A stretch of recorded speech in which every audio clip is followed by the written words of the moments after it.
Para sa akin po, itong ground na ito, threats, inciting to sedition, ito po ay isa sa pinakamalakas, kung hindi pinakamalakas na ground. Para sa akin po, as the endorser of the Sabali et al. Complaint sa kapagbabasa ko ng records. Yes, lahat po ng grounds for impeachment raised against the VP are serious.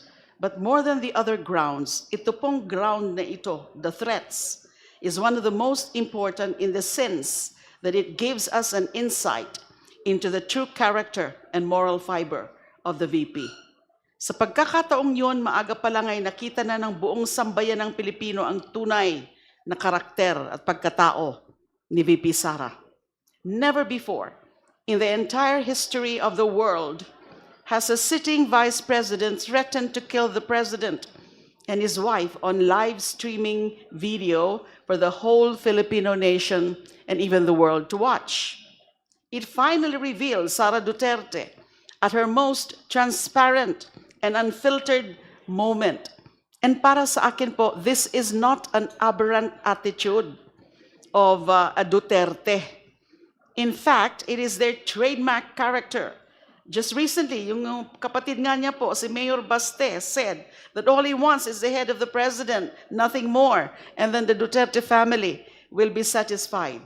This, to me, ang pagbasa ko po dito, hindi naman po ako psychologist o psychiatrist, pero sa aking obserbasyon, this is a clear pattern running along all of the Duterte children. They're all cut from the same cloth and woven from the same fabric as their father, who is now facing 3 charges of crimes against humanity before the ICC for the murder of thousands of Filipino civilians, all citizens he was sworn to protect. So may history of violence, may proclivity, may tendency to violence ang pamilya pong yan. Mayor Baste also showed us that the Duterte family is capable of bringing back the bloodshed instigated by their father, as he attempted to do so immediately at the start of his first term as Davao City Mayor in 2022, with the killing of 7 alleged criminals in Davao City. Fortunately, his attempt to bring back the Davao Death Squad was immediately put to a stop by the PNP when the leadership of the whole Davao Police Force was revealed.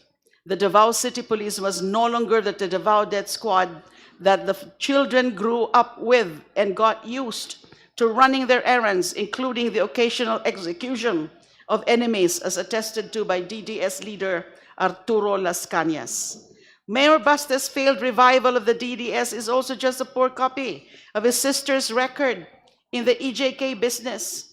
According to Las Cañas, then Mayor Sara, together with the then City Police Chief and now Senator at Large, Bato de la Rosa, were the ones to come up with Oplan Tokhang as an operation modus of the DDS. Marami pong sinabi si Las Cañas sa kakayahan ni VP Sara na maging katulad ng kanyang tatay.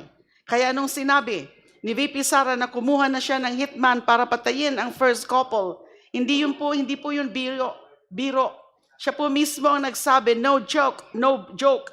Hindi biro ang pagbabanta ni VP Sara sa buhay ng Pangulo at unang ginang. Na ginawa niyang bantang ito ay hindi na alegasyon. Napanood po natin ito sa live streaming video. Nung gabing yun, nakita natin ang totoong Sara Duterte.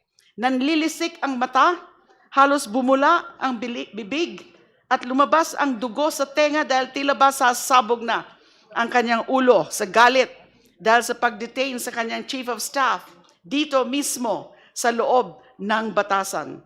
The irony of this is that it all happened here, within the premises of the House of Representatives, in the same government compound where we are sitting now in judgment whether or not to recommend to the House plenary the filing of the articles of impeachment against VP Sara to the Senate for an impeachment trial.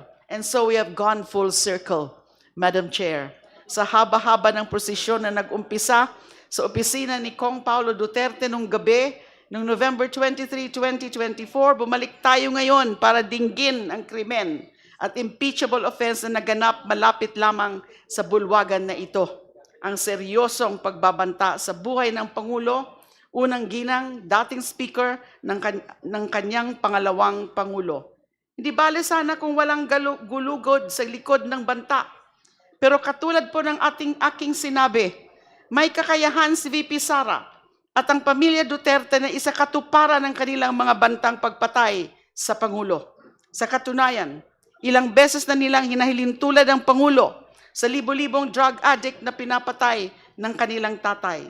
Sa tingin ko po, sa akin po, ito ang pinakamalalang ground for impeachment. Dahil pinakita nito ang kawalan ng tamang pag-iisip ni VP Sara. Again, I'm not a psychologist or psychiatrist, but that's what I can see from the character and personality of VP Sara.